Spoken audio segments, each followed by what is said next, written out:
자, 이제 우리 3절은 납세의무 성립 시기 및 확정인데요. 우리 납세의무 성립 확정 시기가 시험 문제 가장 잘 나오는 겁니다. 그래서 납세의무 성립 확정 소멸 시기 배울 건데 24회 때도 여기서 한 문제가 나왔어요. 확정 시기에서. 그래서 일단 납세의무 성립 시기다, 확정이다, 소멸이다. 이거 여러분들이 3절은 좀 중요한 단원 중에 하나니까 공부를 나름대로 하셔야 돼요. 오늘 공부할 건 아니고요. 앞으로 공부하면서 요거 3절은 중요하다 이렇게 생각하셔야 됩니다. 자, 3절은 세 가지를 배울 건데 이런 내용 배울 거예요. 첫 번째는 조세 채권이 언제 성립되느냐, 이 성립 시기를 배울 거예요.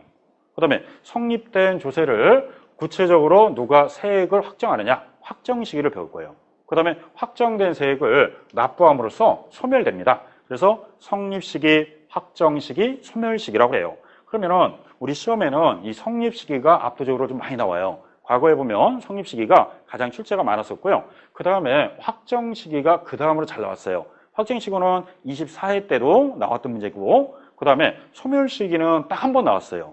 21회 때 딱 한 번 물어봤기 때문에 자주 나오는 문제는 아닌데, 일단은 이 과정이 성립, 확정, 소멸 이렇게 나옵니다. 자, 그러면 뭐가 이게 성립되고 확정이 되고 소멸되느냐? 참고로 우리 세금 중에서 취득세를 예를 들게요. 자, 우리 취득세는 취득이라는 법률 행위를 하면은 취득세 납세 의무가 성립돼요. 여러분들이 어떠한 물건을 취득하면은 취득세 납세 의무 성립된다. 그럼 내가 한 번도 취득한 적이 없다 그러면 취득세 납세 의무가 성립이 안 돼요. 여러분들이 살아가시면서 나는 부동산을 취득했다, 자동차를 취득했다. 그러면 그 취득이라는 법률 행위를 하면은 취득세 납세 의무가 성립된다 이 뜻이에요. 그리고 취득세는요, 매년 취득하는 게 아니라 뭐처럼 말해 우발적으로 한 번 취득해요. 10년에 한 번 취득할 수도 있고 3년에 한 번 취득할 수도 있고 아니면 뭐 1년에 2번 취득할 수도 있어요. 이렇게 취득세는 정규적인 세금은 아니고 여러분들이 어떠한 취득이라는 법률 행위를 했을 때마다 부과하는 게 취득세인데 이게 우발적인 세금이에요. 그러다 보니까 취득세는 여러분들이 자진해서 신고하고 납부해야 되는데 그 기한이 60일을 줘요. 그러면 취득세를 60일 안에 신고하고 납부해야 됩니다. 그럼 스스로 성실하게 결정한 세액을 뭐라? 신고하고, 신고한 세금을 60일 안에 자진 납부해야 돼요. 그러면 우리가 두 번째 시간에 배웠을 때 신고와 납부에 대한 의무를 이행할 자가 이행하지 않았다 그러면 뭐가 붙는다 그랬어요? 가산세가 붙는다 그랬습니다. 그래서 취득세에서 나중에 우리 공부할 때 가산세라는 말을 배워요. 가산세. 이렇게 스스로 신고를 불성실하게 하든지 지정된 날짜에 납부를 안 하면 가산세가 있는데 뭐 신고에 대한 불성실 10%, 20%가 있고 그 다음에 부정신고자는 40%, 그 다음에 납부에 대한 불성실은 1일 만분의 3이라는 가산세가 있다고 했습니다. 이렇게 신고 납부를 성실하게 해달라 이 뜻이에요. 자, 그 다음에 그러면은 이제 요 취득이라는 법률 행위라면은 취득 시기라고 하고요. 신고를 여러분들이 결정한 거를 관할 관청에 즉 지자체장에게 신고할 때 구체적으로 세금이 확정돼요. 이 확정되는 거를 신고해서 확정하는 겁니다. 그리고 확정된 거를 자진해서 납부하면은 세금에 대해서 소멸된다 이 뜻이에요. 그럼 여러분들 해야 될 의무가 다 끝났어요. 여러분들 스스로 취득했습니다. 취득한 거를 자진해서 뭐 했어요? 신고했습니다. 신고한 세금을 자진해서 뭐 했어요? 납부했잖아요.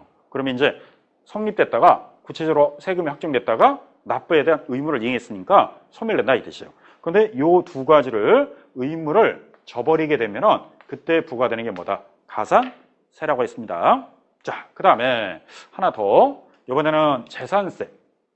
재산세는요, 과세 기준일 매년 6월 1일이라고 그래요. 자, 우리 이 부동산에서는요, 6월 1일 날짜도 굉장히 중요한 날짜예요. 앞으로 여러분들이 살아가면서 보유세는 주로 다 6월 1일인데 이게 재산세든 종합부동산세든 지역자원시설세든 다 부동산하고 관계 있으면 다 6월 1일이에요. 자, 6월 1일 현재 소유자가 1년분 재산세를 내야 돼요. 이 재산세는 1년 365일 중에 누가 며칠 갖고 있느냐 이거 안 따져요. 그러면 몇 월 며칠 현재 소유자냐? 6월 1일. 단 하루를 소유했어도 6월 1일 현재 소유자가 납세 의무자가 됩니다. 자, 그러면 재산세는 과세균일이 매년 6월 1일이라고 했습니다. 자, 이때 납세 의무가 성립되고요. 그 다음에 재산세는 한 번 내는 세금이에요? 매년 내는 세금이에요? 매년 내죠. 왜냐면 여러분 때 되면은 집으로 고지서가 와요. 그럼 여러분들이 세액을 나 재산세 얼마 내겠습니다. 신고합니까? 안 합니까? 당연히 안 하죠.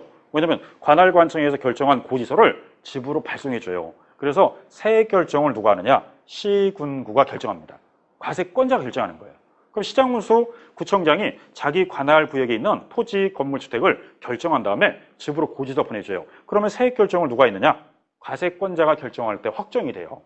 좀 아까 납세자가 스스로 신고할 때 확정되는 게 지금 나와 있는 신고할 때 확정되는 게 신고납부 제도였고요. 과세권자가 결정하는 걸 보통징수, 정부 부가세라고 해요. 그러면 결정권은 내가 있느냐? 내가 있으면 신고납부하는 거고 과세권자가 결정하는 거를 정부 부가세다 이 뜻이에요. 그럼 결정한 세금을 고지했으니까 지정된 날짜에 납부를 해야죠. 그러면 지정된 날짜에 납부를 하지 않으면 처벌받는 게 있죠. 이때 부과되는 건 뭐다? 가산금이라고 그랬습니다. 신고납부가 불성실하면 가산세지만 고지했는데 고지한 세금을 지정된 날짜에 납부하지 않으면 뭐가 붙는다? 가산금이라는 게 있어요. 자, 그래서 앞으로 스스로 해야 될 거와 결정한 세액을 고지했으면 납부할 의무가 있는데 납부할 것이 있는데 만약에 고지받고도 납부를 안 했다 그럼 가산금이 있고 신고와 납부를 스스로 해야 되는데 안 했다 그럼 가산세가 있다 그랬습니다. 자, 그래서 이게 성립, 확정, 소멸 이렇게 나와 있어요. 자, 24회 때 시험에 나왔던 게 요거였는데 확정 시기를 물어봤어요. 확정 시기. 자, 뭐라고 물어봤느냐? 정부가 결정할 때 확정되는 세액으로서 지방세에 해당한 것이 어떤 거냐라고 물어봤어요. 그때 답이 요 재산세였습니다. 재산세. 재산세는 지방세고요. 그 다음에 과세권자가 결정해야지 확정이 되기 때문에 확정 중에서 정부가 결정할 때 확정되는 것으로서 지방세에 해당하는 것이 뭐냐? 그랬을 때 답이 재산세였어요. 24회 때 나왔었는데 24회 때 기출문제로는 아주 쉽게 나왔던 거예요. 그래서 재산세가 정답 이렇게 해서 아주 쉽게 우리 시험에 나왔던 적이 있습니다. 자, 그러면 이제 이렇게 해서 납세 의무 성립 시기, 확정, 소멸 시기를 개념을 봤는데 자, 이 중에서 성립 시기를 한번 우선적으로 한번 보죠. 나머지 성립 시기 외에 확정이다, 소멸 시기는 크게 어려운 건 아니고요. 성립 시기가 좀 까다로워요. 자, 그러면 성립 시기를 보면 이렇게 나와 있는데 자, 성립 시기, 확정 시기, 소멸 시기죠. 우선 보면은 소득세, 법인세. 자, 우리 6페이지에 보면은 이렇게 나와 있네요. 한번 읽어보면 납세 의무 성립 시기. 납세 의무는 각 세법이 정하는 과세요건의 충족, 즉 특정의 시기를 특정 사실 또는 상태가 존재함으로써 과세 대상이 납세 의무자에게 기속됨으로써 세법이 정하는 바에 따라 과세 표준의 산정 및 세율의 적용이 가능하게 된 때 성립하며 그 구체적인 성립 시기는 다음과 같다라고 나와 있습니다. 자, 그 중에서 첫 번째가 국세의 납세 의무 성립 시기라고 나와 있는데 그 중에 첫 번째가 소득세, 법인세라고 나와 있고요. 자, 앞으로 우리가 그랬죠. 개인에 대한 세금을 무슨 세다? 소득세라고 그랬고 법인에 대한 세금은 무슨 세다? 법인세라고 그랬습니다. 자, 그래서 앞으로 개인이 얻는 소득세, 법인이 얻는 법인세가 있고요. 두 번째는 재화나 용역을 공급받을 때 부가가치세라는 게 있어요. 자, 1번, 2번 소득세, 법인세, 부가세를요. 일명 기간세라고 합니다. 무슨 세라고 한다고요? 기간세. 자, 요 기간세는 두 개 있어요. 1번하고 2번만 기간세고 나머지는 다 수지세라고 그래요. 자, 그래서 일부러 이걸 표현한 건데 1번, 2번은 기간을 정해놓고 과세하는 세금이라 그래서 일명 기간세. 그럼 나머지는 발생할 때마다 그때 부과하는 거니까 실질적으로 부과한다 그래서 수지세라고 그래요. 자, 그러면 기간세를 보면요. 첫 번째, 소득세, 법인세는 기간세인데 이렇게 되어 있습니다. 첫 번째는 우리가 1월 1일 날이 있고요. 12월 31일이 있어요. 자, 그러면 이게 하나의 기간인데 이거를 우리는 세법상 과세기간이라고 합니다. 자, 과세기간이 1월 1일부터 12월 31일이니까 1년이라고 해요. 1년. 그러면 앞으로 여러분들이 개인이니까 여러분들은 개인 소득세 낼 때 1년치를 더해가지고 한 번에 신고해요. 나는 6개월에 신고하겠습니다. 3개월마다 하겠습니다. 안 돼요. 1년치를 다 더해서 한 번에 신고합니다. 그러면 나는 근로자니까 1년 12번 월급 받았다. 12번 월급 받을 때마다 12번 신고하는 게 아니라 1년치를 다 한 번에 모아가지고 12월 3일 날이 끝났어요. 그러면 1월 말까지 연말정산을 하라고 그랬어요. 그래서 근로소득자는 1월 30일까지 연말정산을 하는데 1년치를 더해가지고 신고하게 돼 있어요. 왜? 과세기간이 1년이기 때문에 그래요. 그러면은 12번 받았어도 12번 따로 신고하는 게 아니라 다 합산해서 1년치를 한 번에 신고하라 이거예요. 이게 기간을 정해놓고 과세이기 때문에 해요. 그리고 나는 사업자다. 사업자는 1년 365일 사업한다. 그럼 1년 365일을 다 합쳐가지고 1년치를 합산합니다. 대신 기간은 1월 1일부터 12월 31일까지만 합산하는 거예요. 그러면은 이 전에 발생한 거라든지 이후에 발생한 거는 여기에 소득이 합산하면 안 돼요. 이거는 전년도 소득으로 가고 이거는 다음 연도 소득으로 가기 때문에 항상 기간은 1월 1일부터 12월 30일까지예요. 뭐 예를 들어서 내가 3월 1일이다. 뭐 관계없습니다. 요 안에 들어가면 요 안에 합산한다 이 뜻이에요. 그러니까 해가 바뀌면은 그거는 다른 소득으로 갑니다. 그러니까 연마다 기간을 정해놨다 이 뜻이에요. 그래서 항상 시작점은 1월 1일, 끝나는 점은 12월 31일인데 자 거기에서 뭐라고 썼느냐면 과세 기간이 끝나는 때 납세 의무가 성립된다 를 나왔어요. 그럼 과세 기간이 몇 월 며칠 날 끝나요? 12월 30일 날 이 12시, 그러니까 밤 24시에 납세 의무가 성립된다 이거예요. 개인이 좋든 싫든 나의 의사와 관계없이 무조건 과세 기간이 끝났을 때 납세 의무가 성립된다. 이게 소득세, 법인세, 납세 의무 성립식입니다. 그래서 앞으로 소득세, 법인세는 언제 성립된다고요? 과세 기간이 끝나는 때예요. 함정으로 가끔 잘 나오는 게 이 소득세예요. 소득세는요, 과거에 함정이 나올 때 소득 얻을 때, 소득이 지급될 때, 소득이 발생할 때 다 틀리는 말이에요. 이거는 기간세라고 그랬어요. 그래서 과세 기간이 뭐 할 때다? 끝나는 때라고 해야 돼요. 자, 그 다음 부가세도 마찬가지예요. 부가세도 기간세니까 1월 1일부터 시작해서 12월 31일까지 그러면 1년이죠? 근데 부가세는 사업자가 나중에 납세자가 되기 때문에 1년 동안 시간 주면 이 사업자들이 이 돈을 걷어놨다가 엉뚱한 데 쓸 수 있기 때문에 6개월 주기로 합니다. 그래서 이 소득세는 1년 기준인데 부가세는 6개월이에요. 그러면 6월 30일까지를 우리가 1기라고 하고요. 7월 1일부터 12월 30일까지를 2기라고 합니다. 뭐 상반기에 하반기 할 수도 있는데 법률상 우리는 1기, 2기 이렇게 표현해요. 그러면 부가세는 과세기간이 몇 개월이다? 6개월이에요. 소득세는 몇 년이다? 1년입니다. 이렇게 과세기간이 다 똑같은 거 아니에요. 소득세는 무조건 1년 기준으로 했지만 부가세는 6개월입니다. 그러면 최소한 부가세는 1년에 2번 이상은 신고해야죠. 자, 그리고 개인에 대해서는 1년은 소득세는 한 번만 신고하죠. 왜? 기간이 1년이고 부가세는 6개월 중이니까. 자, 그래서 부가세 과세기간은 6개월이다. 그러면은 부가세는 2번 끝나죠. 과세기간이 끝날 때가 6월 30일이고 12월 31일 날 또 끝나니까 부가세는 6개월 주기가 돼요.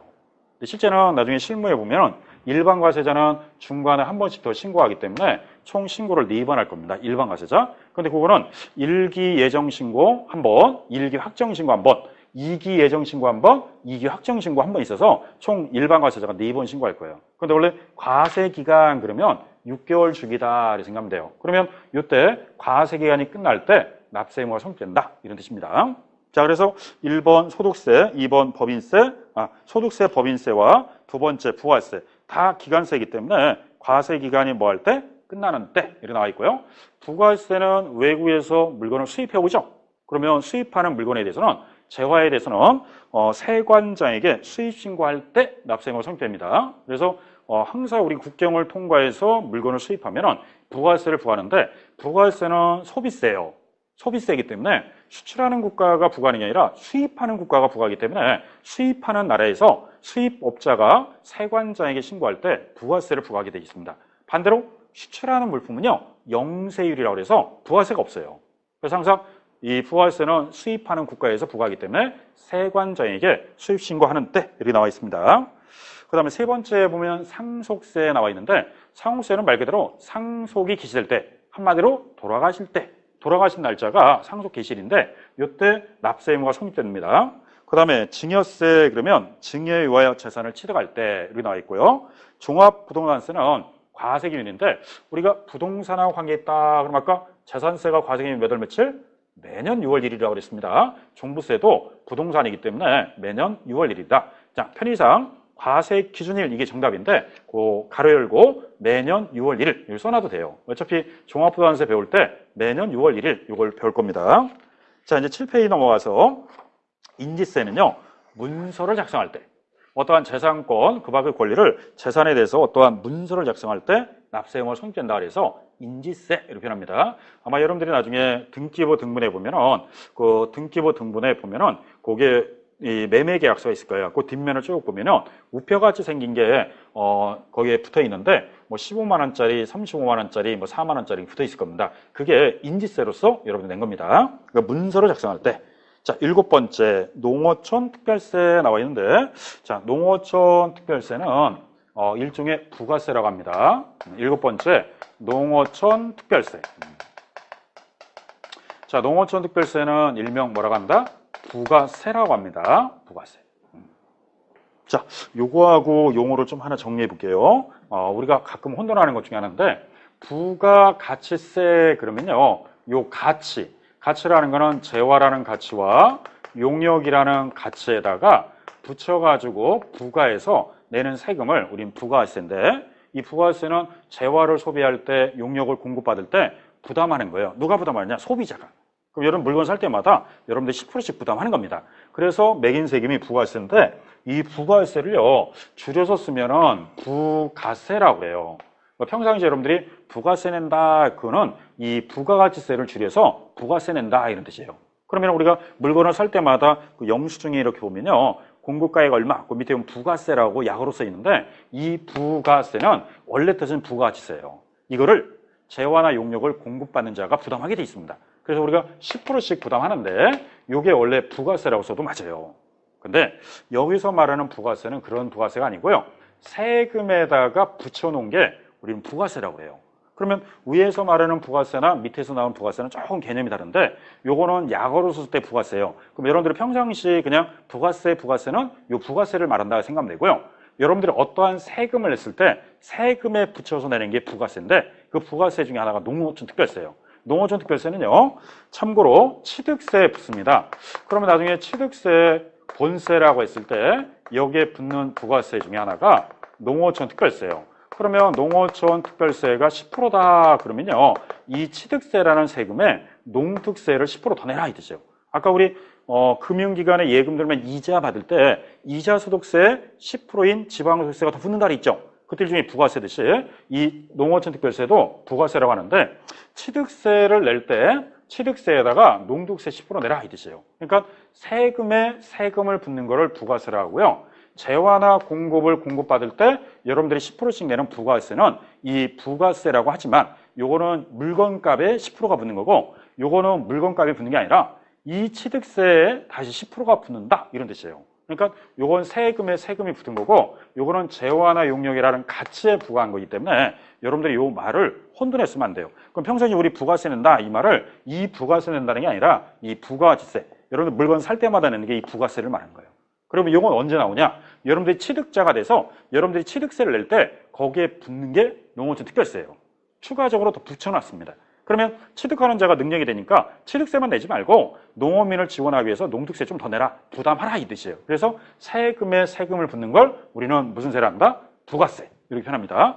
요거는 세금에 붙여서 과세하는 거고, 요거는 가치, 재화나 용역이란 가치에 부과해서 만든 세금이다 이런 뜻이에요. 그러니까 같은 부가세라고 해서 혼돈하시면 안 된다 이 뜻이에요. 우리는 이 부가세는 의미가 없어요. 사실 시험에 요 부가세가 중요합니다. 왜? 본세 배울 때 그 부가세가 다 붙기 때문에 그래요. 자, 그러면 문장을 보시면 7번은 본세의 납세 의무가 성립하면 농어촌 특별세 성립한다. 이 농특세는 독립세가 아니기 때문에 본세가 성립해야지 부가세가 성립되지, 본세 자체가 성립 안 되면 부가세가 성립 안 돼요. 그래서 그 문장을 보면 본세의 납세 의무가 뭐 할 때? 성립할 때라고 나와 있습니다. 자, 그래서 이 7번째 좀 주의하시고요. 8번째 가산세. 가산세도 우리가 함정으로 잘 나오는 말인데, 이 가산세는 가산할 국세의 납세 의무가 뭐 할 때? 성립하는 때라고 합니다. 가산할, 즉 소득세에 가산하는 가산세는 소득세가 성립돼야지 같이 성립돼요. 그래서 거기 나오는 가산세는 가산할 국세의 납세 의무가 성립하는데, 국세는 소득세, 법인세, 부가세, 상호세, 증여세 다 되기 때문에 어쨌든 그 가산세도요, 이 소득세가 성립되면 같이 가산세가 성립된다 이 뜻이에요. 그래서 가산세는 신고 납부 안 해야 할 때 그러면 안 되고, 가산할 국세의 납세 의무가 뭐 할 때? 성립하는 때 이렇게 표현합니다. 그리고 9번째 수시부가에 징수하는 국세는 수시부가 사유가 발생하는 때 이렇게 나와 있고요. 자, 양갈로 2번 지방세 납세 의무 성립 시기는요. 자, 첫 번째 취득세, 그러면 취득이라는 법률 행위로 하면은 취득세 납세 의무 성립되고, 취득세가 본세이기 때문에 여기에는 부가세들이 붙습니다. 그래서 본세가 성립되면 농특세라든지 지방교육세, 또는 가산할 지방세, 납세행위가 성립되기 때문에 하나 본세가 성립되면 부가세와 가산세가 다 취득할 때 성립돼요. 좀 아까 국세인 소득세가 성립되면 가산세가 성립되죠. 부가세가 성립된다 그랬죠. 그래서 이 본세가 성립되면 거기에는 부가세